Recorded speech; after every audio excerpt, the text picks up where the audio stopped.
صحافت سے سیاست کا سفر؟ دراصل یہ صحافت ہی کا فریضہ اور کام ہے جو میں سر انجام دے رہا ہوں۔ کتنا بڑا تضاد ہے کہ 78 سال میں ہر لیڈر نے آ کے نعرہ لگایا میں ملک میں جمہوریت چاہتا ہوں۔ آج کی مثال بھی لے لیجئے، عمران خان ہوں، مولانا فضل الرحمان صاحب ہوں، ان میں سے کسی کی جماعت کے اندر جمہوریت نہیں۔ مولانا فضل الرحمان کی حالیہ تقریر سوشل میڈیا کی اس وقت زینت بن گئی ہے، کیا کہنا چاہیں؟ مجھے یہ لگتا ہے کہ بہرحال جو شہداء ہیں پاکستان کی حفاظت کے لیے جنہوں نے اپنے خون کا نذرانہ پیش کیا وہ ہمارے ماتھے کا جھومر ہے۔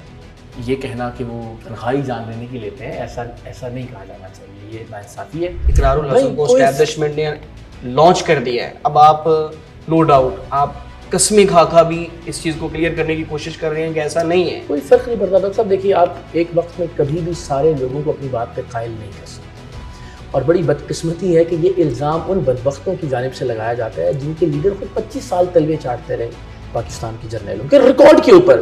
خادم العزیز صاحب نے کسی ایز اے کینڈیڈیٹ کہیں بھی الیکشن اگر ان کے دور میں ہو گیا تو انہوں نے شرکت نہیں کی، وہ بھی یہی چاہتے تھے کہ میرے ورکر آگے جائیں۔ آپ کی یہی سوچ ہے؟ تحریک لبیک کے ساتھ جو کچھ ہوا، ایون سعد حسین رضوی، انس رضوی، ان دونوں کا اتا پتہ ہی نہیں ہے۔ دیکھیں اس پہ بہت ہی واضح موقف ہے میرا، اور میں وقتاً فوقتاً بڑی تکلیف سے اس کا اظہار کرتا ہوں۔ اور آف کورس ویسے بھی کتنی عجیب بات ہے کہ یار ایک اتنی بڑی جماعت جس نے کروڑوں ووٹ لیے ہیں، اور اس جماعت کی جو سرکردہ رہنما ہیں وہ اچانک منظر سے غائب ہو گئے۔